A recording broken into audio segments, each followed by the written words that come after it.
Here's a quote by Simon Sinek to get us started. Panic causes tunnel vision. Calm acceptance of danger allows us to more easily assess the situation and see the options.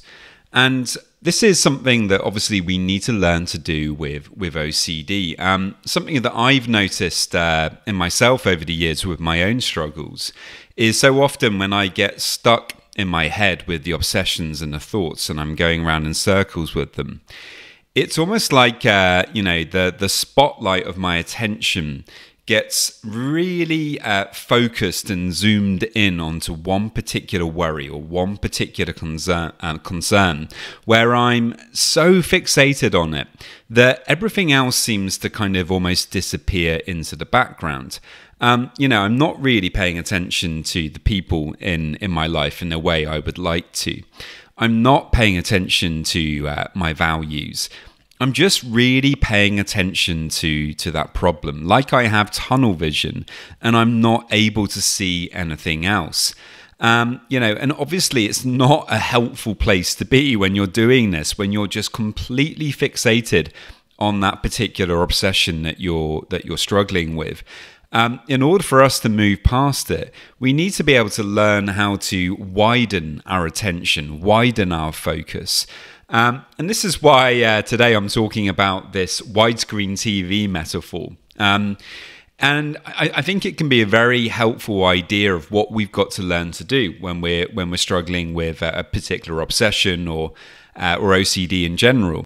So the idea is this. Imagine that you go out and you buy yourself a brand new, amazing 8K TV. You spend a load of money on it. Maybe that's not your thing, but imagine if it is your thing. So off you go and get this fantastic TV. You're really happy with it. But as you're beginning to set it all up, you notice that there is one dead pixel. It's there, you can see it. It's frustrating you because the screen is exactly what you wanted. It's perfect. It's an amazing, beautiful screen. But now the only thing that you're able to pay attention to is that dead pixel in the top right-hand corner.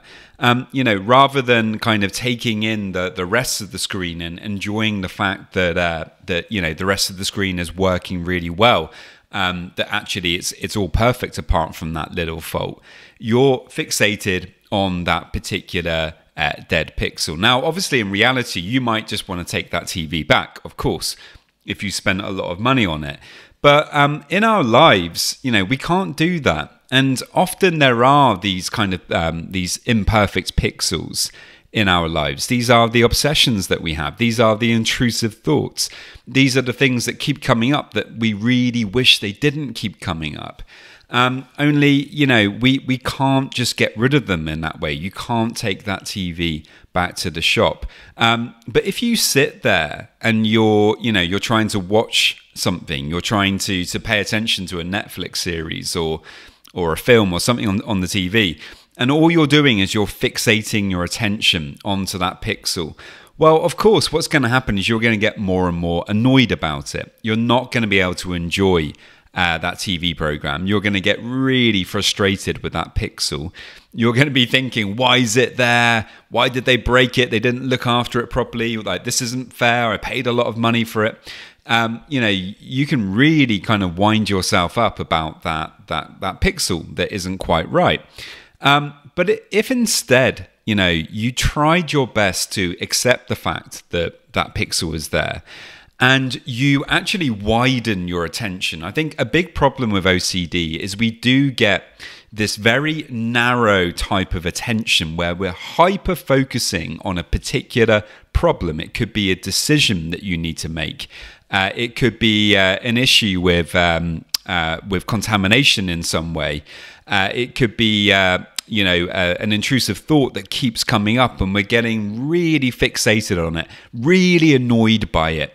All of our attention is going to it. And maybe throughout the day, you keep coming back to it again and again. You're trying to figure it out or disprove it or have more certainty about it.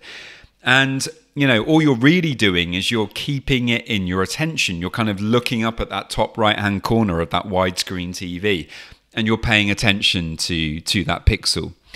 So what we actually need to do instead is to learn how to widen your attention, to come out of tunnel vision, and to recognize that at any given point, you can widen your attention. You can pay attention to the whole of that TV screen. And in doing so, if you really try to focus on that TV program, on Netflix, on the film, whatever it might be, you might find that you begin to enjoy it. You might really get into the storyline. You might find some of the characters quite compelling in different ways. And suddenly, before you know it, you're not really noticing that pixel quite so much. You still know it's there, but it's not really bothering you. It's a slight imperfection. And actually, there's more interesting things going on that you'd much rather pay attention to. And now you're able to actually really enjoy the moment. You haven't, importantly, you haven't got rid of that imperfection. There's still something that's uncertain, that's a little bit icky for you about the TV, but you've brought acceptance to it. You've recognized that in this given scenario, you're not able to change it. You're not able to take the TV back. And so the best thing that you can do is to bring that acceptance to it. And, with OCD, this is something that I think has been very, very important for me, learning how to do this.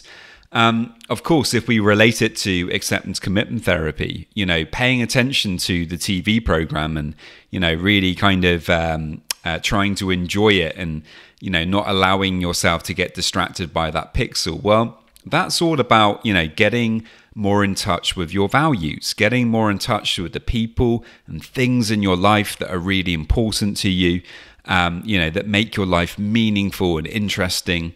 That's what we've got to learn to focus our attention onto, to widen that attention, to make sure that we're not just staring at the imperfections that OCD is very, very good at pointing out to us.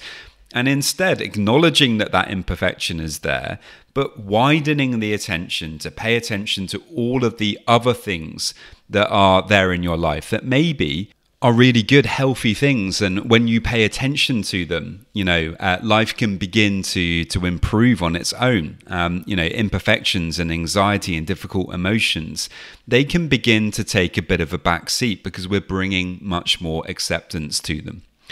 So anyway, I really hope that you enjoyed that one. The widescreen TV metaphor, if you have any questions at all about it, do please let me know. And I will see you next time. Just a quick reminder that if you want to get a free session, all you need to do to get that is to head over to my website, www.robertjamescoaching.com. And there you can leave me a message and we can arrange the free session. And now just a quick reminder of my disclaimer. Any information that you view on my website, Instagram page, Facebook group, or anywhere else online, or any information that you listen to on the podcast is for informational purposes only and is not intended to be a substitute for actual medical or mental health advice from a doctor, psychologist, or any other medical or mental health professional.